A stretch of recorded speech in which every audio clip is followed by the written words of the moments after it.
اداروں کی عمل دخل نہیں ہونی چاہیے. اور یہ عمران خان صاحب یا علی محمد کی بات نہیں ہے, یہ قائد اعظم محمد علی جناح کی بات ہے. قائد اعظم نے یہی بات کی تھی کہ پالیسی سویلین گورنمنٹ بنائیں گے اور اس کو امپلیمنٹ ادارے کریں گے.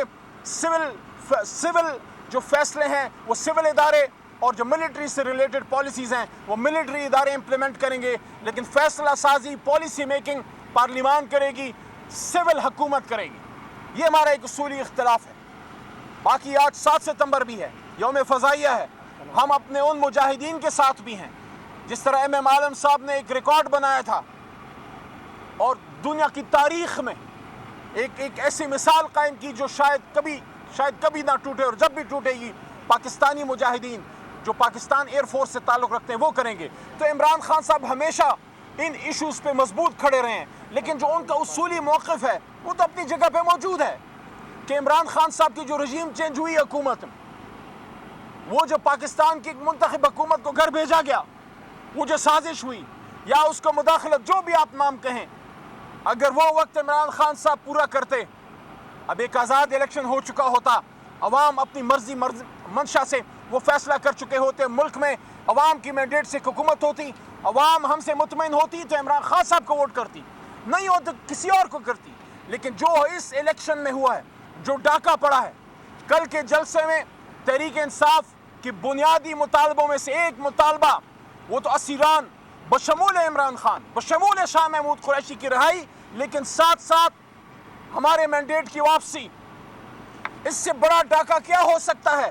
آپ کسی شہر میں خدا نخواستہ کوئی ڈاکہ ڈال دے, کسی بینک میں ڈاکہ ڈال دے, کسی گھر میں ڈاکہ ڈال دے.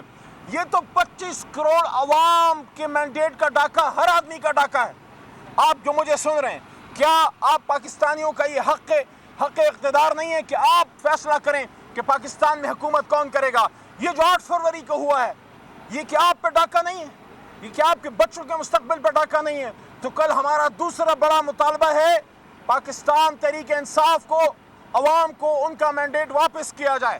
اور تیسرا بنیادی مطالبہ آئین کی حکمرانی, جو سب مطالبوں سے اہم مطالبہ ہے. آئین کی حکمرانی ہوگی تو عمران خان صاحب باہر آئیں گے, آئین کی حکمرانی ہوگی تو مینڈیٹ کی واپسی ہوگی, آئین کی حکمرانی ہوگی تو ایک مرسڈیز بینز اور ہوائی جہازوں میں سفر کرنے والا شخص اور ایک سامان ڈھونے والا, ایک کسی پرائے گھر میں مزدوری کرنے والا, ایک رات کے اندھیرے میں چوکیداری کرنے والا, اس کو اور اس ہائی پروفائل شخص کو قانون ایک نظر سے دیکھے گی. یہ نہیں کہ آپ مالدار ہیں, گاڑی تلے کسی کو رون دیں, پیسے دیں اور ملک سے باہر نکل جائیں, ایسا نہیں ہوگا. تو تیسرا مطالبہ ہمارا آئین و قانون کی حکمرانی, اور سب سے پی ٹی آئی اس وقت گفتگو کر رہے ہیں علی محمد خان. ان کی جانب سے کہا گیا کہ رجیم چینج نے پاکستان کی منتخب حکومت کو گھر بھیجا. ہمارا شکوہ یہ ہے کہ پالیسی میکرز قانون کو سامنے نہیں رکھتے.